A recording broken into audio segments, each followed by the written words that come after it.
നിർണായക CPIM കേന്ദ്ര committee യോഗം ഡൽഹിയിൽ തുടങ്ങി. നിയമസഭാ തെരഞ്ഞെടുപ്പിൽ കേരളത്തിലുണ്ടായ കനത്ത തിരിച്ചടി യോഗം അവലോകനം ചെയ്യും.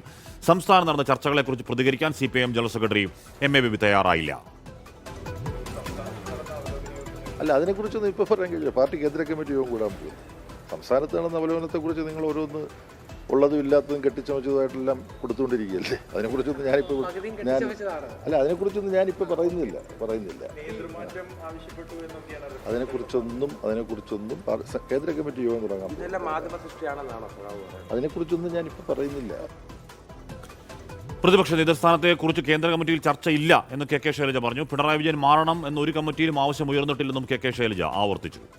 കേന്ദ്ര കമ്മിറ്റിയിൽ അങ്ങനെ പ്രത്യേക ചർച്ചയൊന്നും ഉണ്ടാവില്ല. പാർട്ടി PB തീരുമാനിച്ച കാര്യത്തിൽ കേന്ദ്ര കമ്മിറ്റി എന്ത് ചർച്ച ചെയ്യും? അതൊക്കെ നിങ്ങൾ പറയുന്നതല്ലേ. ജില്ലാ കമ്മിറ്റിയിൽ എന്താ ചർച്ചയാണെന്ന് ഞങ്ങൾക്കല്ലേ അറിയുള്ളൂ. ബൽറാം നുണങ്ങാടി വിവരങ്ങൾ ചെയ്തു. ബൽറാം, നേരത്തെ ഒരു കമ്മിറ്റിയിൽ ഈ പറയുന്ന പോലെ KK രാഗേഷ് നേതാക്കളുടെ പെട്ടി തൂക്കി വന്ന അമൂൽ ബേബിയാണെന്ന് വിമർശനം ഉയർന്നിരുന്നു. അത് കടന്ന പരാമർശമാണ് നമ്മൾ പറയും ചെയ്തു. പക്ഷേ ഈ കനത്ത പരാജയം 102 സീറ്റിൽ 35 സീറ്റിലേക്ക് ഒതുങ്ങിയ 9% വോട്ട് ശതമാനം ഡിഫറൻസ് ഉള്ള കനത്ത പരാജയം ഏതോ വർഗീയ ശക്തികളുടെ അഴിഞ്ഞാട്ടം കൊണ്ടാണ് എന്നൊക്കെ KK രാഗേഷ് പറയുന്ന അങ്ങേറ്റം അപക്വമാണ്. അത്തരത്തിലുള്ള ചർച്ചകളാണോ അവിടെ നടക്കുന്നത്, അതോ അടിത്തട്ടിൽ എന്താണ് റിയലായിട്ട് സംഭവിച്ചത് എന്ന ചർച്ചകളാണോ പരാജയ കാരണമായി വിലയിരുത്തപ്പെടുന്നത്? ബൽറാം,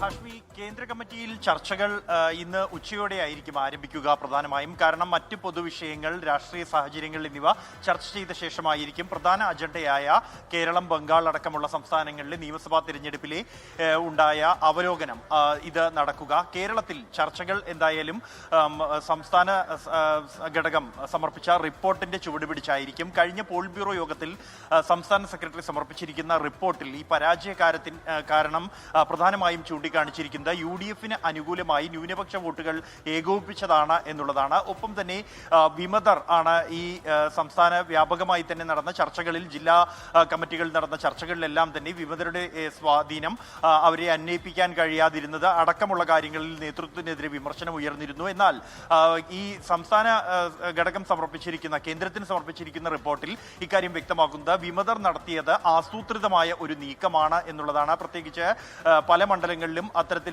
UDF-നോടൊപ്പം നിന്നാൽ ജയിക്കാൻ സാധ്യതയുണ്ട് എന്ന് കണ്ടുകൊണ്ടുള്ള നീക്കമായിരുന്നു നടത്തിയത് എന്നുള്ളതാണ്.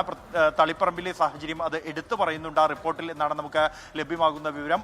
ഇതോടൊപ്പം തന്നെ ഈ വോട്ട് ചോർച്ച സംബന്ധിച്ചുള്ള ചില കണക്കുകളും ഈ റിപ്പോർട്ടിൽ ഉണ്ട് എന്നുള്ളതാണ്. അതിന്റെ കൂടുതൽ വിശദാംശങ്ങൾ ഈ വരും ഘട്ടങ്ങളിൽ ലഭ്യമാകും.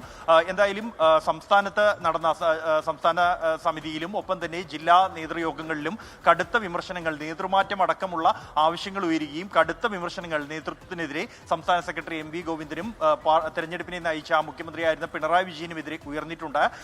ഈ ഒരു തരത്തിലുള്ള ചർച്ച തന്നെ കേന്ദ്ര കമ്മിറ്റിയിലും ഉണ്ടായേക്കുമെന്ന സൂചനകളുണ്ട്. കാരണം സംസ്ഥാനത്തു നിന്നുള്ള അംഗങ്ങൾ, ഒപ്പം തന്നെ മറ്റ് സംസ്ഥാനങ്ങളിൽ നിന്നുള്ള കേന്ദ്ര കമ്മിറ്റി അംഗങ്ങൾ എന്നിവർ തങ്ങളുടെ നിലപാടുകൾ ഈ ഒരു യോഗത്തിലായിരിക്കും അറിയിക്കുക. അതുകൊണ്ട് തന്നെ എന്തെല്ലാം വിമർശനങ്ങൾ ഉയർന്നു വരും എന്നുള്ളത് ഏറെ പ്രധാനമാണ്.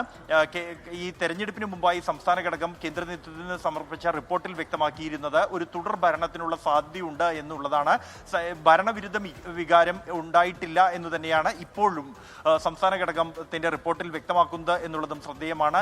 ഇക്കാര്യങ്ങളെല്ലാം തന്നെ ഈ ചർച്ചകളിൽ ഉയർന്നു വരാനുള്ള സാധ്യത നിലവിലുണ്ട്. എന്തായാലും കേന്ദ്ര കമ്മിറ്റിയിൽ നടക്കുന്ന ചർച്ചകൾ ഇക്കാര്യത്തിൽ ഏറെ നിർണായകമായിരിക്കും. ഒപ്പം തന്നെ പ്രതിപക്ഷ നേതൃസ്ഥാനം സംബന്ധിച്ചുള്ള ഒരു പുനരാലോചന അല്ലെങ്കിൽ മറ്റെന്തെങ്കിലും ഒരു തീരുമാനം, പുനഃപരിശോധനയ്ക്കോ സാധ്യതയില്ല എന്ന് തന്നെയാണ് നേതാക്കൾ വ്യക്തമാകുന്നത്. അത് സംസ്ഥാന സെക്രട്ടേറിയറ്റും സംസ്ഥാന സമിതിയും ഒറ്റക്കെട്ടായി എടുത്ത ഒരു തീരുമാനമാണ്, പോൾ ബ്യൂറോ അംഗീകരിച്ച ഒരു തീരുമാനമാണ്.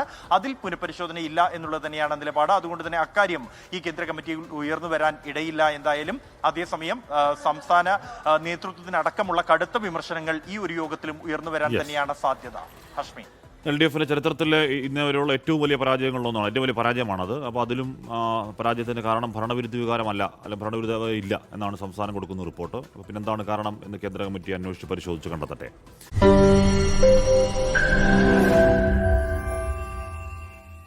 ലോകത്തെവിടെയായാലും ഏത് സമയത്തും 24 വാർത്തകളും ഓഗ്മെന്റഡ് റിയാലിറ്റി പാക്കേജുകളും എക്സ്പ്ലെയിനറുകളും വിശദമായി കാണാൻ ഞങ്ങളുടെ YouTube ചാനൽ നിങ്ങൾക്ക് സബ്സ്ക്രൈബ് ചെയ്യാം.